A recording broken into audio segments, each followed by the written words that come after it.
অবশেষে আমজনতার হাতে ধরা পড়ল এক বাংলাদেশি যুবক। তার নাম হারুন রশিদ।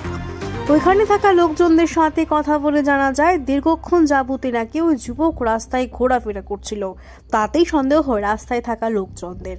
পরে পশ্চিম থানার পুলিশকে খবর দেওয়া হয় এবং পুলিশ এসে ওই যুবককে থানায় নিয়ে যায়। অ্যাকচুয়ালি আমরা আজকে বর্তলাতে আয়া দেখতেছি যে বর্তলাতে একটা বাংলাদেশি ঘোরাফেরা করতেছে। বাংলাদেশি এই চারিদিকে ঘোরাফেরা করতেছে, চারিদিকে করতেছে, মানে হে তো চিন্তাছে না নতুন একটা জায়গাতে আইছে।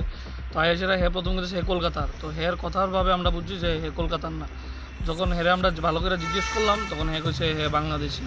হে তারা কাটার নিচে দিয়ে আইছে, তো আইসে আমি কিছু কী কারণে আইছো তুমি?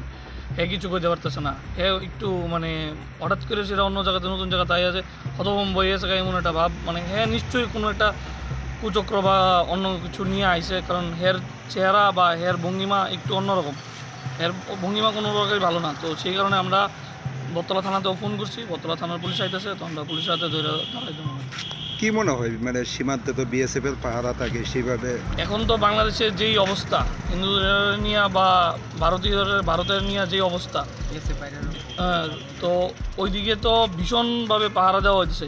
সেই পাহাড়ের মধ্য দিয়া কিভাবে আইছে এটা তো সেই করতে পারে। ওনাদের জিজ্ঞাসা করছে যে কিভাবে আইছে? হ্যাঁ ওনারা জিজ্ঞাসা করছি, ওনারা কইছে যে তার কাটার নিচে দিয়ে আইছে, পার করে দিছে 10,500 টাকা নিচে, তার কাটার নিচে দিয়ে আইছে।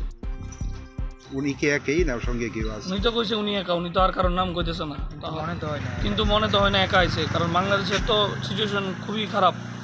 ভারত তারে বাংলাদেশ থেকে ভারতে পাঠাইছে, নিশ্চয়ই অন্য কোনো উদ্দেশ্যে পাঠানো হয়েছে, ভালো কোনো উদ্দেশ্যে পাঠানো হয় না। নিশ্চয়ই জানে যে ত্রিপুরাতে যে হোটেলে থাকতে দিত না, আমরা সবাই ত্রিপুরা থেকে এটা সার্কুলার জারি করছে। এরপরও আইছে নিশ্চয়ই এর কোনো বদ উদ্দেশ্য ছাড়া ভালো উদ্দেশ্যে। এইভাবে সীমান্তে বিএসএফ এর পাহারা থাকা সত্ত্বেও মানে বাংলাদেশিরা ইন্ডিয়াতে প্রবেশ করতেছে, কি মনে হয় মানে সীমান্তে কি মানে বিএসএফ এর কোনো গাফিলতি আছে? দেখুন, গাফিলতি আর অগাফিলতির কথা আমরা কইতাম না।